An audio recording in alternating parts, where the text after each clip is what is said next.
کے دسترخوان تک لے چل، وہ مدینہ شریف جہاں کے بارے میں شاعر کہتا ہے زاہدوں کی سانسیں بھی اس طرح نہیں چلتی جس ادب سے چلتی ہے آندھیاں مدینے میں، جس ادب سے چلتی ہے آندھیاں مدینے میں۔ بہت ہی خوشی کا پیغام بن کر کے ایک سناخا آپ سے ملاقات کرنے کی جسارت کر رہے تھے، ہر عمروں کو دفاٹ کے لوگ مسکرا رہے تھے۔ میں صحیح بول رہا ہوں؟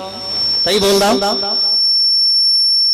ہر عمروں کے ڈپارٹ کے لوگ مسکرا رہے تھے، بچے بھی خوش تھے، جوانوں کے چہرے پہ بھی مسکراہٹ کا غلبہ تھا اور بوڑھے بھی مسکرا رہے تھے۔ سبحان اللہ، ہر عمروں کے لوگ مسکرا رہے تھے۔ بچے تو یہ سوچ کر کے مسکرا رہے تھے کہ ہمارے قبیلے کا ایک آدمی نمائندگی کر رہا ہے، جوان یہ سوچ کر کے مسکرا رہے تھے کہ ان کی آواز جوانوں جیسی ہے، اور بوڑھے یہ سوچ کر کے مسکرا رہے تھے کہ ایک دن یہ بھی بوڑھا ہوگا۔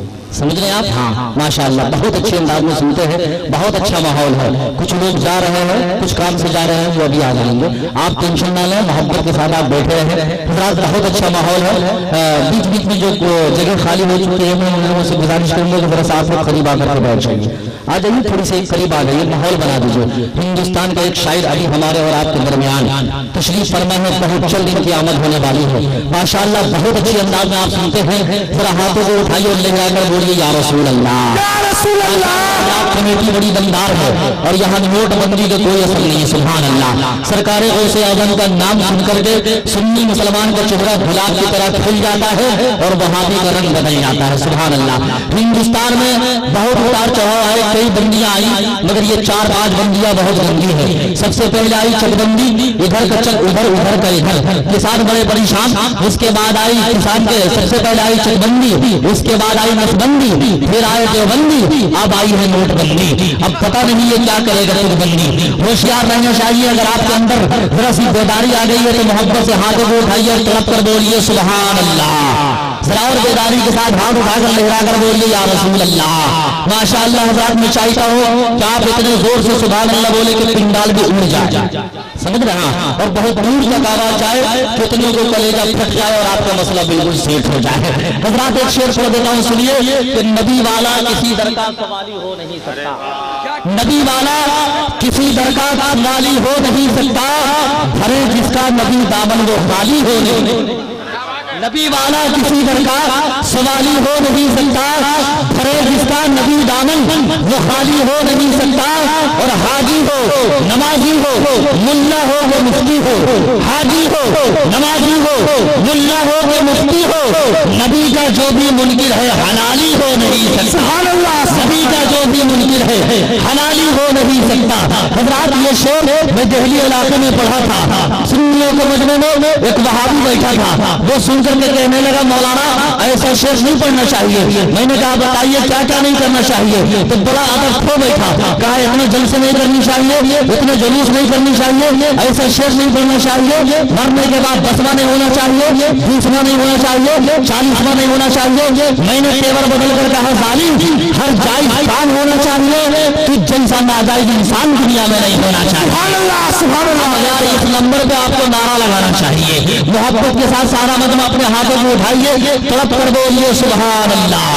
اب ایک شعر پڑھ دیتا ہوں ان علماء کرام کی موجودگی میں کہ جو تم کہائے سفر سے گزر گئے ہوتے، تمام علماء کرام نمبر نور پہ جلوہ دار ہے، ادب کے ماتھے پر بہت اچھے انداز میں آپ سنتے ہیں، بہت اچھا ماحول ہے۔ ایک جگہ ایک مولانا تقریر کر رہے تھے، لوگوں سے کہا کچھ سمجھ میں آیا، ایک بڑے میاں بولے بولتے رہیے، آپ کوئی جھوٹ تھوڑی بول رہے ہیں۔ تو حضرات ایسا نہیں ہونا چاہیے، میں چاہتا ہوں کہ سارا مجمع والا سب مسکرائیے اور بولیے محبت سے سبحان اللہ۔ ایک شعر پڑھ دیتا ہوں بڑے لوگوں کی موجودگی میں کہ جو منتہائے سفر سے گزر گئے ہوتے، جو منتہائے سفر سے گزر گئے ہوتے تو جبرائیل کے ہاتھوں سے پر گئے ہوتے، جو منتہائے سفر سے گزر گئے ہوتے تو جبرائیل کے ہاتھوں سے پر گئے ہوتے، اور وہ آسمان پہ وہ آسمان پہ وہ آسمان پہ تشریف لے گئے، ورنہ یہ چاند تارے زمین پر اتر گئے ہوتے، وہ آسمان پہ تشریف لے گئے، ورنہ یہ چاند تارے زمین پر اتر گئے ہوتے۔ آگے چل کر ایک شاعر نے اور کہا تھا، ایک بار آیا تھا لیکن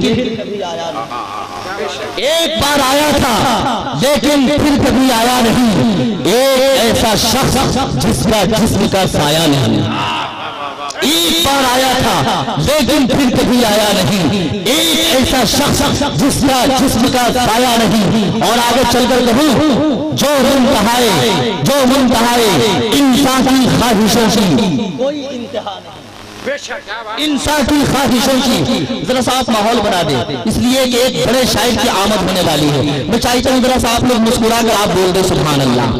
انسان کی خواہشوں کی کوئی انتہا نہیں، دو گز زمین بھی چاہیے دو گز کفن کے بعد۔ انسان کی خواہشوں کی کوئی انتہا نہیں، دو گز زمین بھی چاہیے دو گز کفن کے بعد۔ اور جس جان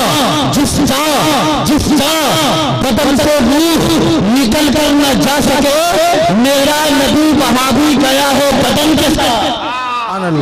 بدن سے روح نکل کر نہ جا سکے، میرا نبی وہاں بھی گیا ہے بدن کے ساتھ۔ یہ بتائیے آپ لوگ نعت پاک سننے کے لیے تیار ہیں؟ کتنے لوگ تیار ہو؟ ذرا ہاتھ اٹھا کر بتائیے۔ ماشاءاللہ سب لوگ تیار ہیں نعت پاک سننے کے لیے۔ ایسی جیتی جاگتی ماحول میں شہنشاہ ترنم، شاعر اہل سنت، ملک ہندوستان کے اس ایک لوتے لبو لہجے کے شاعر کو میں آپ کے سامنے روبرو کر رہا ہوں، جو الحمدللہ بہت ہی ڈوب کر عشق نبی میں جھونک کر نعت پڑھنے والا، ہزاروں سینکڑوں مشاعروں کو بنیاد ڈالنے والا، آج آپ کی بہت محبت میں جناب الحاج دلکش ناچنی کے پیکر میں وہ لہجہ حاضر ہے۔ بہت اچھا پڑھتے ہیں لیکن وہی جہاں کے لوگ اچھے ہوتے ہیں، ہے کہ نہیں؟ اور جب یہاں کے لوگ اتنے اچھے ہیں تو یہاں کیوں نہیں اچھے پڑھیں گے؟ لیکن آپ کو ایک بات بتا دوں کہ ان کی ایک پرانی عادت ہے کہ جب لوگ بہت زیادہ سبحان اللہ بولتے ہیں تو جناب الحاج دلکش ناچنی حمد کی شعر پڑھتے ہیں، جب ذرا کچھ خاموش ہوتے ہیں تو یہ نعت کا شعر پڑھتے ہیں، جب اور خاموش ہوتے ہیں تو یہ منقبت کا شعر پڑھتے ہیں، اور جب بالکل مکمل خاموش ہو جاتے ہیں تو یہ نماز جنازہ کے لیے شروع کر دیتے ہیں۔ اب فیصلہ آپ کو کرنا ہے کہ انہیں کیا کرنا ہے۔ آپ خلاف بیدار ہو چکے ہیں، تیار ہو چکے ہیں تو محبت کے ساتھ سارا مجمع اپنے ہاتھوں کو اٹھائیے اور اس انداز میں نعرہ لگائیے، زمانے کو بتائیے کہ دل میں ایسا عشق محبوب خدا پیدا کرو، دل میں ایسا عشق محبوب خدا پیدا کرو، یعنی گھر گھر میں غلام مصطفیٰ پیدا کرو، اور چاہتے ہو گرم زمانے کی نصیبوں سے نجات، دوستو ہر ہر قدم پہ کربلا پیدا کرو۔ سارا مجمع اپنے ہاتھوں کو اٹھائیے، نعرہ لگائیے، نعرے تکبیر، ایسے ہی نعرہ لگائیے گا۔ دیکھیے اگر ایسا ہی کام لینا ہے تو جناب الحاج دلکش ناچنی کو آپ نے آتے ہوئے تو دیکھ لیا ہے، اگر اس طریقے سے ماحول بنائے رکھیں گے تو بغیر پڑھے ان کو جاتے ہوئے بھی دیکھ سکتے ہیں، سمجھ رہے ہیں آپ؟ ہاں، اس لیے میں چاہتا ہوں اگر سارا مجمع مسکرائیے، اپنے ہاتھوں کو کھولیے اور ہاتھ اٹھا کر بولیے نعرے تکبیر، نعرے رسالت، اعلیٰ حضرت جشن عید میلاد النبی، تاجدار مدینہ کانفرنس، قائد اسلام حضرت الحاج دلکش ناچنی، نعرے تکبیر، نعرے رسالت۔ ادب کے ساتھ حضرت کی بارگاہ میں عرض کروں گا کہ بشر بھی کیا فرشتے بھی بہر سنات پڑھتے ہیں، فلک میں کہکشاں خورشید و مہرو نات پڑھتے ہیں، مچلتے ہیں نظام الدین محبوب الہی بھی کہ شب جائے کہ منگو بن جو خسرو نات پڑھتے ہیں۔